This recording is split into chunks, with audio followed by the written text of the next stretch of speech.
You described this slide as a, whoops, we just lost it. Oh, sorry, I put it in the, I think it's going in the presentation mode. There we go. You described this slide as a comparison between the variations of the odor signatures of living human beings and dead ones. That'd be correct. That'd be correct. So basically what this tells us is that we all smell much more alike when we're dead than when we're alive. That's correct. Okay. So this would tend to indicate that, at least potentially, there is some similarity in the odor of human decomposition among all people. Wouldn't that seem to indicate that? Yes. Okay. But your point is we haven't yet found that unique set of compounds or percentages of compounds that are unique to human beings. That's your point, correct? Yes, the compounds and the significance in terms of air rates. All right. And once Terry says I'll publish that, I'll go on to another one. Could I go to the next slide? That's good. Yes, this is the slide 4. I'll publish this if I may. Now, the interesting thing about this study is I should say your student performed this study for a paper that was just published this year, correct? Yes, I completed the study with, my student did this under my direction. Right. But your student's the one that actually went to the morgue and got the samples and analyzed them and all that kind of thing, correct? That's correct. Now, what she did was she went to the morgue for the 21 bodies and took a device called a scent transfer unit. This is a device, I think you said it's not to make light of it because it's a serious device, but it sort of looks like a dust buster. Sucks air in through a certain filtering material which seeks to collect the organic compounds for later analysis or examination by a dog. Correct? Correct. The instrument is used by law enforcement agencies across the country for collecting human scent. We are applying it for a comparison of the human scent, of live human scent to human remains scent. Now, the particular collection medium that you use for this device is actually inferior to the triple sorbent trap. It's not as good a collection device, correct?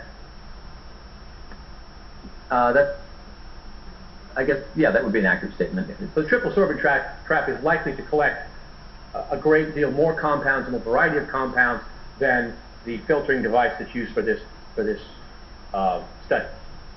Correct? I'd have to speculate, but it typically depending on the concentration, if you went to lower concentration levels, you would probably collect similar compounds, but the triple sorbent trap would tend to collect a larger amount of the chemicals. It's more likely to get compounds that appear only in small amounts. Correct? That's accurate, yes. Now, in this circumstance, your student that collected these items, basically, the way she did it was she basically held the device over basically the midsection of the corpse for about a minute, allowed air to come through the device, and then sampled the filtering device to see what compounds were found, correct? Yes, she sampled over the entire body for a period of 1 minute, which is the 1 minute is the same sampling time that is used by law enforcement agencies to sample live human odor.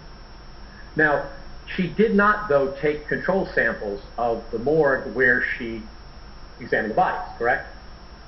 No, she did do some samplings away from the body, but there are background when you're dealing with as you can imagine, a morgue or a crematorium. There are compounds associated with human decomposition that are going to be ubiquitous.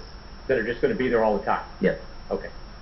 So this wasn't done out in a natural environment, either on the ground or anything like that, correct? That's correct. Right. And in fact, there was a number of compounds that were found, according to this, in every body in the morgue, but sometimes in one or no bodies in the crematorium, correct? Yes. Wouldn't that tend to indicate that those might more likely be background rather than something coming off the body? That's a possibility. But she didn't really correct for that in this chart, correct? No, that's correct. This is ongoing research. Okay. I think there may be one more I want to go to. Would you go to the next slide? Next. Yeah, we'll just think about this one for a moment. This particular study, just so the jury's clear, the tuna, chicken, lamb, pork, those are testing of meats processed for human consumption, correct? Yes, they're the meats from the animal. But I mean, it wasn't a freshly slaughtered. It was basically she went to a restaurant and got rotted food of various things, or got it from Publix, and then tested it that way. It's processed, correct? Well, yeah, it's unprepared. It wasn't cooked, but yes, unprepared and then allowed to decompose. Okay. But this does actually demonstrate a great deal of consistency among human decomposition and a great difference from those animal sources. That's what this chart would seem to indicate, correct? Yes, and that was the point of the study, is to try to look at compounds that would be not only common amongst humans, but different between humans and other species. And it would seem to indicate that there is a great deal of difference between human and non-human decomposition odors, at least from that chart. Yes, there does appear to be that. Next slide, please. Let's go one more. One more. No, I think that was this back, maybe? I wanted the one that's on the big chart, but I know you have it on a slide. Oh, I have a thing of it at the end. Where was that? There it is. Okay. Now, let me publish that if I may. Now, you testified on direct that each one of these studies was slightly different, and I want to talk about the differences.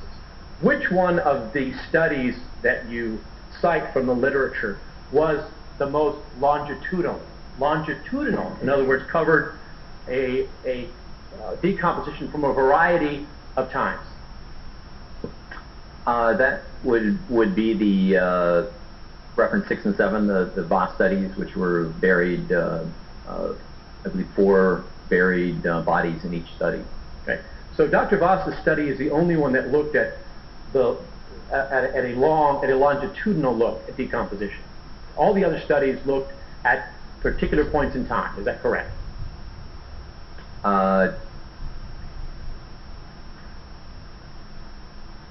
It would be in terms of whole bodies. That would be correct. Yeah. Correct. All right. We're going to get to the partial bodies in just a minute.